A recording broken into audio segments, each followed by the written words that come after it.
Hello दोस्तों, स्वागत है आप सभी का आपके अपने YouTube चैनल अभ्यास क्लासेस बाय आरके पे।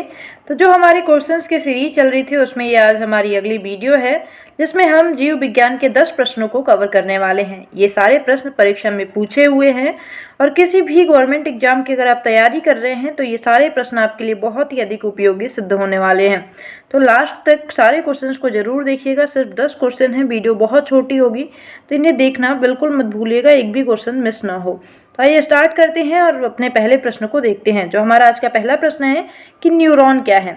न्यूरॉन की अगर बात करें तो न्यूरॉन जो होते हैं वो तंत्रिका तंत्र की मौलिक इकाई होते हैं। तो ऑप्शन नंबर डी जो हो जाएगा बिल्कुल सही हो जाएगा। अब इसके बारे में अगर बात करें तो तंत्रिका तंत्र की मौलिक इकाई को न्यूरॉन या तंत्रिका कोशिका कहा जाता है। इसका कार्य मस्तिष्क से सूचना का आदान प्रदान करना और विश्लेषण करना होता है। यह कार्य विद्युत रासायनिक संकेतों द्वारा होता है। तंत्रिका कोशिका शब्द का पहली बार प्रयोग जर्मन वैज्ञानिक हेनरिक विल्हेल्म वाल्डेयर ने किया था। अगला प्रश्न देखते हैं कि आयोडीन से कीटाणु रहित पानी की सिफारिश डैश हेतु नहीं की जाती है। तो बात करें तो इसका सही उत्तर हो जाएगा गर्भवती महिला हेतु। अगर इसके बारे में बात करें तो गर्भवती महिला और थायराइड ग्रंथि से संबंधित समस्या वाले व्यक्तियों आदि को आयोडीन से कीटाणु रहित किए गए पानी को पीने की सिफारिश नहीं की जाती है। अगला प्रश्न क्या है, निम्नलिखित में से कौन सी परिघटना जीव संदीप्त तरंगों के लिए जिम्मेदार है। तो अगर बात करें तो इसका सही उत्तर क्या हो जाएगा प्लवक का शैवाल फुल्पिका। अगर इसकी बात शैवाल फुल्लिका। अब इसके बारे में बात करें तो प्लवक की शैवाल फुल्लिका की परिघटना जीव संदीप्ति तरंगों के लिए जिम्मेदार है। अगले प्रश्न को देखें। अगला जो हमारा प्रश्न है कि निम्नलिखित में से कौन सा कथन सही है। दो कथन दिए गए हैं, बताना है कौन सा सही है। तो वायु में वाष्पन और वाष्पोत्सर्जन से जलवाष्प निकलती रहती है, बिल्कुल सही है ये। जब वायु होता है, जहाँ भी हवा चल रही होती है वहाँ वाष्पन या वाष्पोत्सर्जन की घटना देखने को मिलती है। अगला जो है महासागरों तथा जलीय भागों के बीच जल के चक्रण को जलचक्र कहते हैं, बिल्कुल सही है। दोनों ही कथन यहाँ पे सही दिए हुए हैं। आइए इसकी व्याख्या को देखें। तो ऑप्शन नंबर ए हमारा करेक्ट है। जलवाष्प पानी की गैसीय अवस्था है और अन्य अवस्थाओं के विपरीत कुछ अदृश्य होती है। वायु में वाष्पन और वाष्पोत्सर्जन से जलवाष्प मिलती रहती है। जलचक्र का तात्पर्य पृथ्वी के स्थलमंडल, जलमंडल तथा वायुमंडल के बीच होने वाले जल के चक्रीय प्रवाह से है। जल एक चक्र के रूप में महासागर से धरातल पर और धरातल से फिर महासागर तक पहुंचता रहता है। आइए अगले प्रश्न को देखते हैं। अगला हमारा प्रश्न है कि निम्नलिखित में से कौन सा कथन सही है। दो कथन दिए गए हैं, बताना है कौन सा सही है। पहला कथन क्या है कि रसोई घर के कचरे को कृमि अथवा लाल केंचुओं द्वारा कंपोस्ट में परिवर्तित करना वर्मी कंपोस्टिंग कहलाता है, बिल्कुल सही है।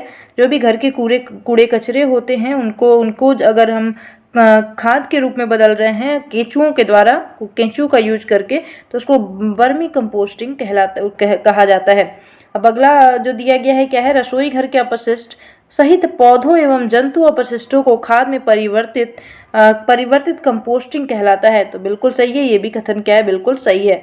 दोनों ही कथन यहाँ पे क्या है बिल्कुल सही है। ऑप्शन नंबर सी इसका करेक्ट हो जाएगा। इसकी व्याख्या भी देख सकते हैं आप कि रसोई घर के कचरे को कृमि अथवा लाल केंचुओं द्वारा कंपोस्ट में परिवर्तित करना वर्मी कंपोस्टिंग कहलाता है। रसोई घर के अपशिष्ट सहित पौधों एवं जंतु अपशिष्टों को खाद में परिवर्तित करना कंपोस्टिंग कहलाता है। अगला हमारा प्रश्न है कि निम्नलिखित में से कौन सा कथन सही है। तो पहला कथन दिया गया है कि रसोई घर के कचरे को, आप देख रहे हैं कि एक ही क्वेश्चन जो है वो बिल्कुल सेम तरीके से रिपीट हुआ है परीक्षाओं में, फिर भी इसमें थोड़ा सा अंतर है। हम देख लेते हैं इसको भी कि कृमि अथवा लाल केंचुओं द्वारा कंपोस्ट में परिवर्तित करना वर्मी कंपोस्टिंग कहलाता है, बिल्कुल सही है। दूसरा जो कह रहा है थोड़ा सा इसमें डिफरेंट किया गया है इसको, तो कंपोस्टिंग तथा प्लास्टिक को कम हानिकारक पदार्थों में परिवर्तन करना संभव नहीं है, बिल्कुल ये भी सही है। पहला कथन तो बिल्कुल सेम उतार दिया गया है पिछले क्वेश्चन को और दूसरा कथन चेंज किया गया है। तो आप इस तरीके से ध्यान रख सकते हैं, इसी तरह से क्वेश्चन जो है वो रिपीट होते हैं। तो दूसरा जो है ये भी कथन सही है। दोनों ही कथन क्या है बिल्कुल सही है, 1 तथा 2 दोनों ही सही हैं। अब इसके बारे में देख सकते हैं हम, पहला कथन हम देख चुके हैं। दूसरा कथन क्या है कि कंपोस्टिंग द्वारा प्लास्टिक को कम हानिकारक पदार्थों में परिवर्तन करना संभव नहीं है। अगला हमारा प्रश्न है कि ऑस्ट्रेलोपिथेकस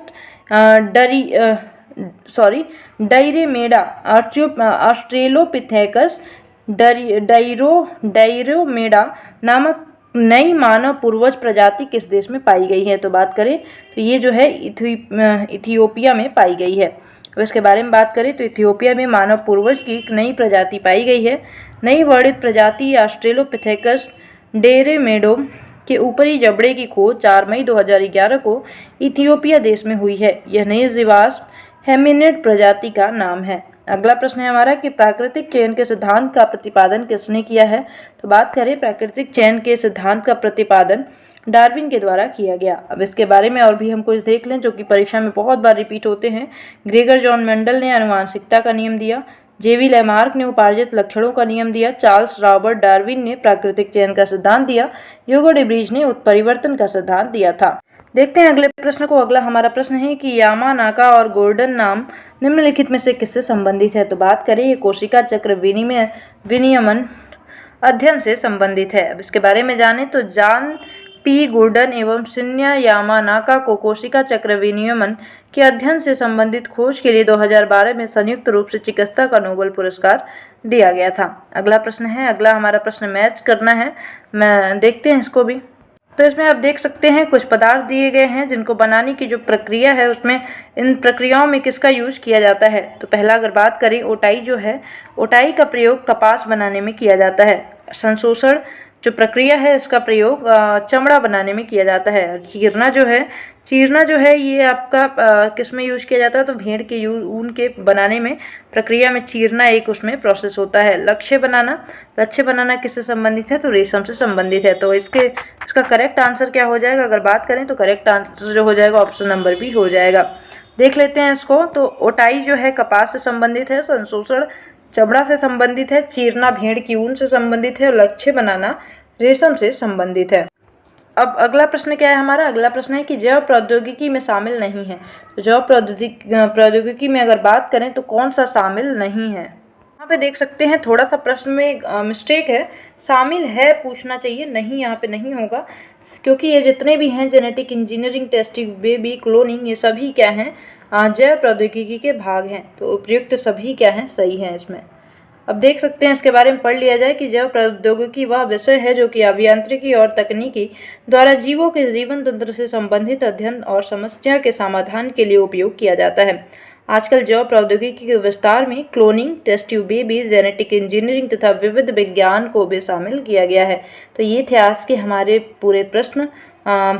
आज से हमारा ये जो बायोलॉजी के क्वेश्चंस थे उनको हमने ख़त्म कर लिया। इससे पहले मैंने सारे सब्जेक्ट के वीडियो अपलोड किए हैं, उन्हें जाके ज़रूर देखिए। आपके किसी भी एग्जाम में अपकमिंग कोई भी जो भी एग्जाम है, सीजीएल हो गया, सीपीयू हो गया, उन सभी के लिए उपयोगी होने वाले हैं।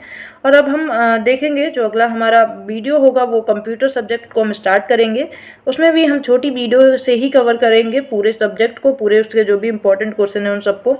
तो अगली जो वीडियो होगी उसे देखना बिल्कुल मत भूलिएगा। मिलते हैं अगली वीडियो में। वीडियो अच्छी लगी तो प्लीज़ लाइक ज़रूर करिएगा, चैनल को सब्सक्राइब करिएगा। मिलते हैं अगली वीडियो में, तब तक के लिए bye bye, have a nice day, thank you so much.